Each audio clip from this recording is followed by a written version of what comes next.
ಯತ್ನಾಳ್ ಹೇಳಿದರೆ ಯತ್ನಾಳ್‌ವರಿಗೆ ನೋಟಿಸ್ ಈ ಕಾರ್ಯಕ್ರಮದ ಅಧ್ಯಕ್ಷತೆಯನ್ನು ರಾಜಣ್ಣ ನಮ್ಮ ಪಕ್ಷದವರೇ, ಕಾಂಗ್ರೆಸ್ ಪಕ್ಷ. ರಾಜಣ್ಣ ಅವ್ರು ಏನು ಹೇಳ್ತಾರೆ ಅದ್ರ ಬಗ್ಗೆ ಪ್ರತಿಕ್ರಿಯೆ ಕೊಡೋದಕ್ಕೆ ಹೋಗೋದು.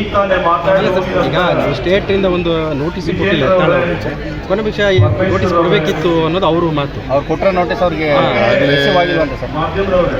ಮಾಧ್ಯಮದ ಸ್ನೇಹಿತರು ಕೂಡ ಗೊತ್ತಿದೆ. ಕೇಂದ್ರದ ಶಿಸ್ತು ಸಮಿತಿನ ನೋಟಿಸ್ ಕೊಟ್ಟಿದ್ದಾರೆ. 72 ಗಂಟೆಗಳ ಒಂದು ಗಡುವು ಕೂಡ ಇತ್ತು. ಅದಾದ್ಮೇಲೆ ಏನಾಗಿದೆ ಅದ್ರ ಬಗ್ಗೆ ಪ್ರತಿಕ್ರಿಯೆ ನೀಡೋದು ಹೋಗೋದು.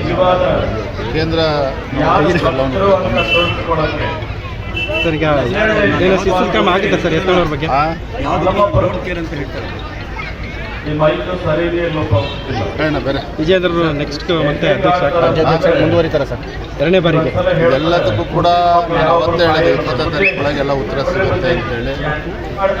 ಅವೆಲ್ಲ ಜಿಲ್ಲಾಧ್ಯಕ್ಷ ನೇಮಕಾತಿ ಆದಮೇಲೆ ಎಲ್ಲ ಪ್ರಕ್ರಿಯೆಗಳು ಕೂಡ ನಡೀತಾ ಇದೆ. ಅದರಲ್ಲಿ ಅವ್ರು ಬೇಕಾದರೂ ಕೂಡ ಕೇಂದ್ರದವರು ರಾಜ್ಯಕ್ಕೆ ಬರ್ತಾರೆ.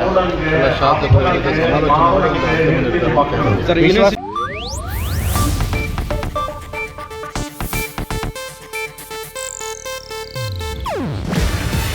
ಇದು ಏಷ್ಯಾನೆಟ್ ನ್ಯೂಸ್ ನೆಟ್ವರ್ಕ್ ಪ್ರಸ್ತುತಿ.